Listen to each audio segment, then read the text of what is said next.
ভুলে গেল এই মাকে এই বাবাকে কি করে সে তো আঘাত করে এই পিতামাতা সন্তানের জন্য সীমাহীন এবং অবর্ণনীয় কষ্ট সহ্য করেছে। আজ আপনি আপনার মাকে যা মন চায় তাই বলেন। গতকাল বিয়ে করেছেন, গত মাসে বা গত বছরে বিয়ে করেছেন, সুন্দরী ললনার কথা শুনে মা বাবার সাথে আপনি বেইনসাফি আচরণ করেন, অথচ এই মায়ের কথা আপনি ভুলে গিয়েছেন। আর এই মা কত কষ্ট করেছেন আল্লাহ বলছেন, হামালাতুহু উম্মুহু ওয়াহানান আলা ওয়াহানিন ওয়া ফিসালুহু ফি আমাইন।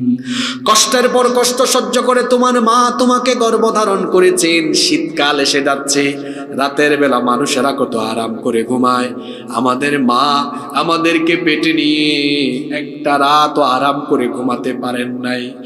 বিবাহ করার পরে যে সকল ডাকাত তার মাকে তার বাবাকে ধমক দেয়, আমি বলবো তুমি যে রাতের বেলা তোমার বউয়ের সাথে এক বেডে ঘুমাও, একটু বউয়ের দিকে তাকায়ও।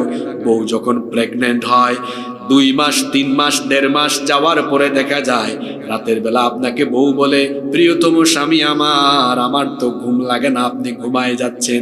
আপনি বলেন, বিবি তুমি কেন ঘুমাও না? সে তখন বলে, আপনার সন্তান পেটের ভেতরে নড়াচড়া করে আমার কষ্ট হয়। 3 মাস 4 মাস যখন হয়ে যায় বিবি ঘুমাতে পারে না, স্বামীকে বলে, প্রিয়তম স্বামী ঘুমাতে পারি না। পেটে হাত দিয়ে দেখেন আপনার বাচ্চাটা কেমন করে নড়াচড়া করে।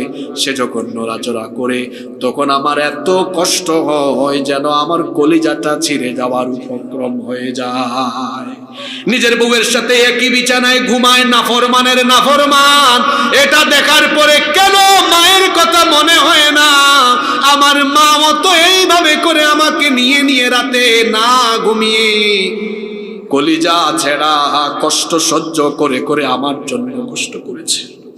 কি কষ্ট, কি যন্ত্রণা! আমার মা একদিনও রাতের বেলা তিনি ঘুমাইতে পারেন নাই। এভাবে তার রাত গেল।